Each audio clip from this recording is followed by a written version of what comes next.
Welcome to another episode of Built by Liquidation, a liquidation podcast where we introduce resellers to liquidation.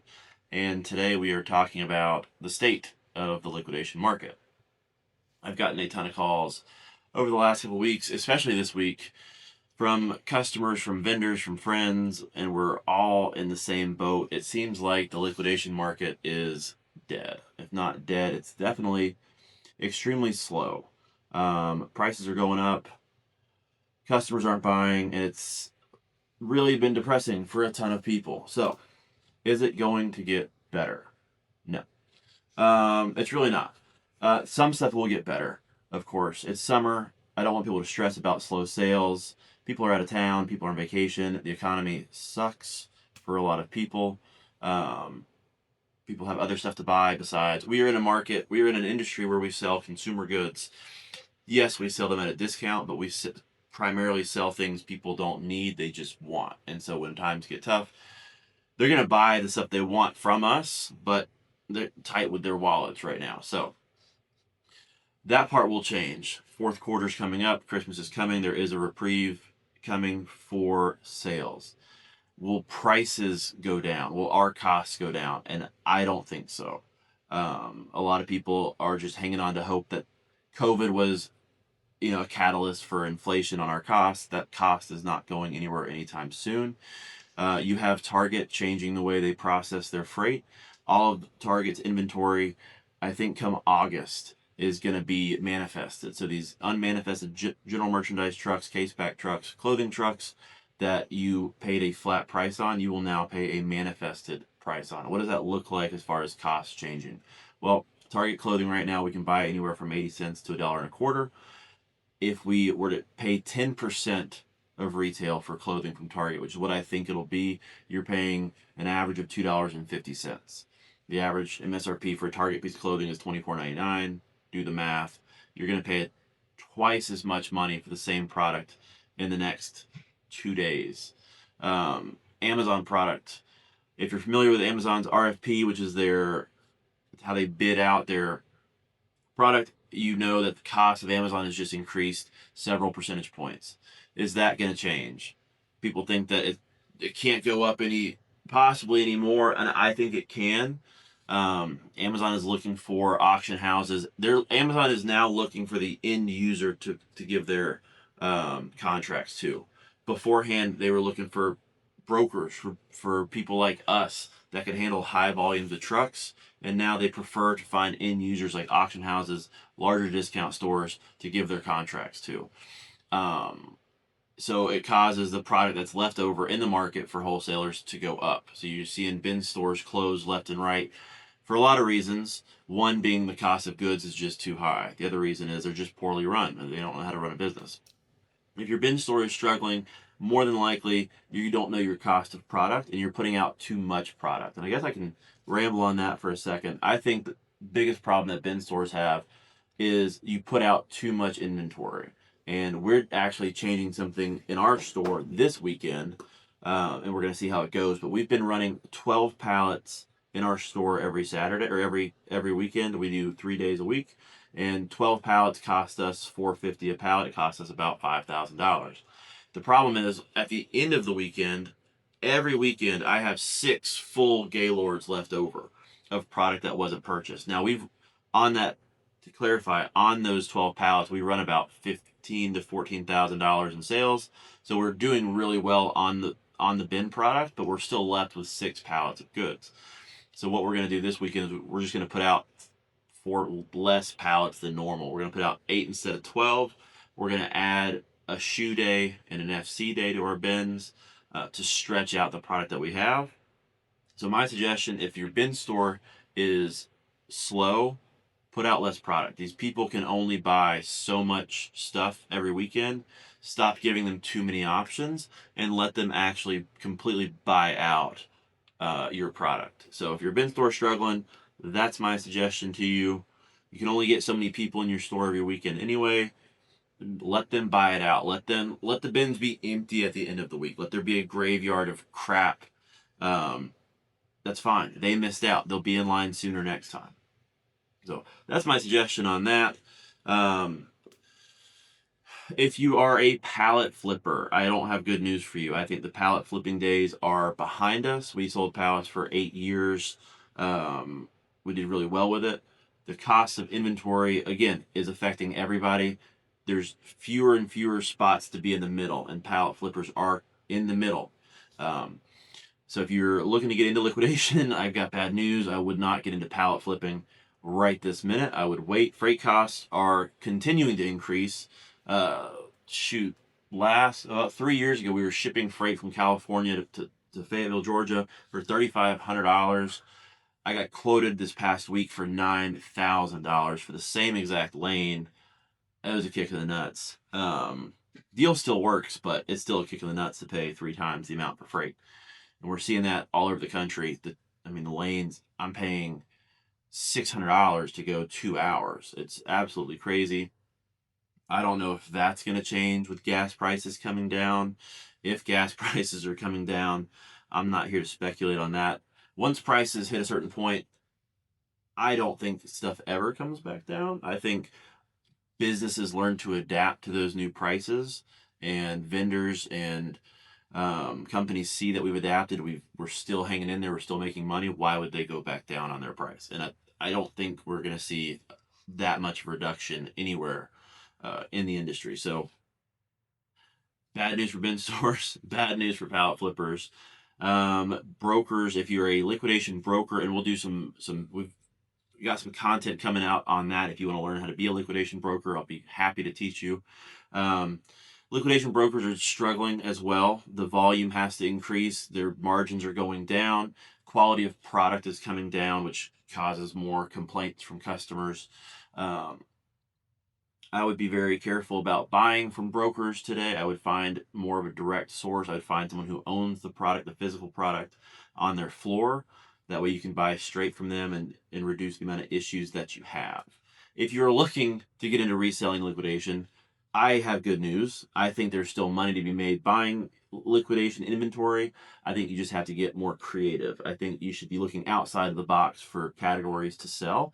I think a lot of people get in, they want to buy tools, they want to buy electronics, they want to buy all the fun categories. And those categories are just continuing to see competition come in, which pushes that price point up. So my suggestion, if you're getting into reselling, especially liquidation, find a category that people don't want. And what I mean by that is other resellers don't want or don't find sexy or don't find appealing. Get into home improvement, stay away from the tools section, and find the cabinets, the flooring, the vanities, the blinds. If you can find a buyer for blinds, you will get rich in liquidation. I promise you that. That's one category that I've never been successful with.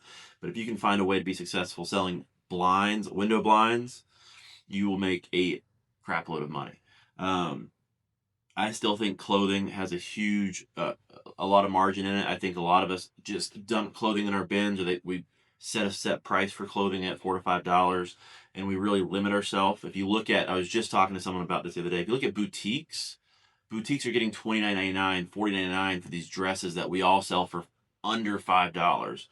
I think we just have to get more creative on how we sell, where we sell our product.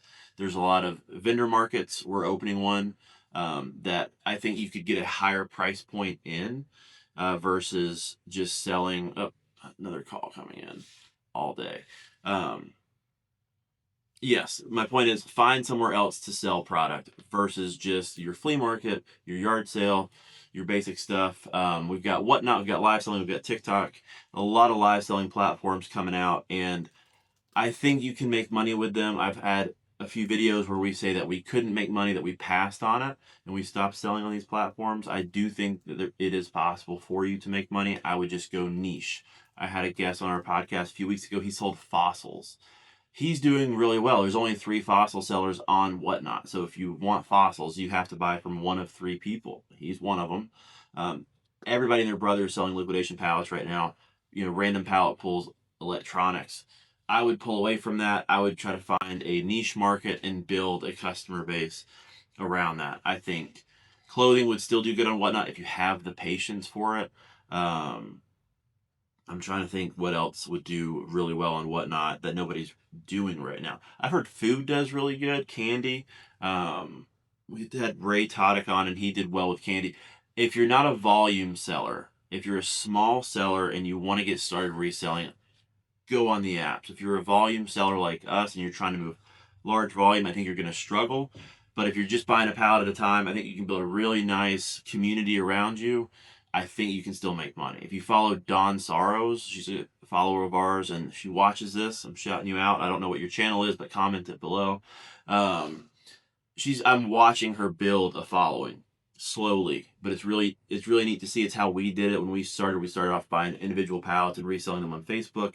Before the marketplace was a thing, it was all groups. We created our own group to get people to come straight to us, and we built a community around reselling our stuff. I think that's what's the most important thing. If you're just getting started, you don't have to have a retail store. You don't have to have a physical location. You can do this out of your garage, out of your basement. You want to build that community so you have customers who keep coming back every single week, and that'll speed up your growth a lot. So that's my suggestion for just getting started. Build that community right away. Get your Facebook pages, your Instagram page, your social media needs to get started right away. And then film the journey. One thing I really regret now that we're trying to break into social media is I didn't film our journey the entire way from start to finish. I did really well for about a year, 10 years ago, and I regret not filming it from then to now because I'd have a lot more followers and this whole process would be way easier than it is today. Fourth quarter is coming up. That's a fun one. We just had a we just had a commenter um, ask us what to do to plan for quarter four, how to take advantage of fourth quarter to make sure you make money at some point this year. We have a couple things going on. We have stacked up over the last few weeks and months all of our bin product that we need to make it from September through December. So all of that product has been sitting. It's fully paid for. It's waiting to be dumped in the bins, and we're ready for that part. So we'll still be on the hunt for some toys, some eye-catching items that bring people into the bin store, but we're set and ready to go for our primary inventory. So it leaves me a lot of time to focus on other stuff. That would be, I think, I'm always hesitant to say buy more inventory. I'm not a big believer in stacking up inventory. 5 years ago, I would have told you something different. I would have told you start buying toys now before summer's over. Buy a little bit while prices are cheap. They don't go up that much. People are like, well, you buy in the off season, you get so much better pricing. You get somewhat better pricing. Sometimes it's the only time it's available. And if there's a category like Halloween, you want the animatronics, my suggestion would be to go ahead and buy those right at the end of Halloween season. Toys are always available all year long. It's not something you need to buy right now and hold till Christmas. You might pay us a few percentage points more. It's worth it in my opinion. I think cash is king. I want my cash in the bank ready for a deal. I don't like buying inventory to hold and sit. That's my opinion. A lot of people I know that have a fully different opinion. But like I've said before, and I'll say it again today, I look at the liquidation industry in the business as a tool. I don't look at it as a full long-term forever business. And I treat it like that now. So I look for deals that we can make cash on quick. We can pull our cash out. We can put it into something else. I'm not a big fan of buying inventory that's going to sit and take me months to sell. That being said, if there's a no-brainer deal that's going to take me a long time, and I have one coming in next week from California. We have a paint by numbers kit coming in that we're going to film a ton of content on. We're going to sell that deal straight to consumer. That deal is going to take me months to sell, and I've come to terms with that. I've set the money aside for that, and I've planned for it. But that's not how I handle liquidation. I like deals that I can buy today and sell within a week. So my suggestion for quarter four: get rid of all the shit you have right now. Now's the time. Put it on sale, bundle it, wholesale it, get rid of it, get the cash ready for fourth quarter. It's coming. People are going to start buying. They don't want to see the old shit that's been in your store all summer long, whether it's your retail store, your eBay store, your whatnot store. Find a way to move it quickly, build up some cash, and get ready to buy stuff that's going to move in fourth quarter. So that's my suggestion for quarter four. Don't stack a lot of inventory today. stack up on cash today, and get ready for the deals that are definitely coming over the next couple weeks and months. We've talked about the state of the liquidation market today. We've talked about should you get into pallet sales, how you should get into reselling liquidation in general. We glazed over brokering. If brokering is something you're interested in, let me know. We've got some more content coming out. Brokering is on that list.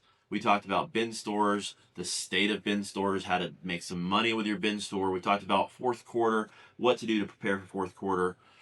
And I appreciate you guys listening. If you're on Spotify, screenshot that you're on Spotify and let us know, because we'd love to build up our Spotify listeners. If you're watching on YouTube, TikTok, or Facebook, please let us know that also. We want to know where our people are watching. And stay tuned for more content and more solo podcasts from Built by Liquidation.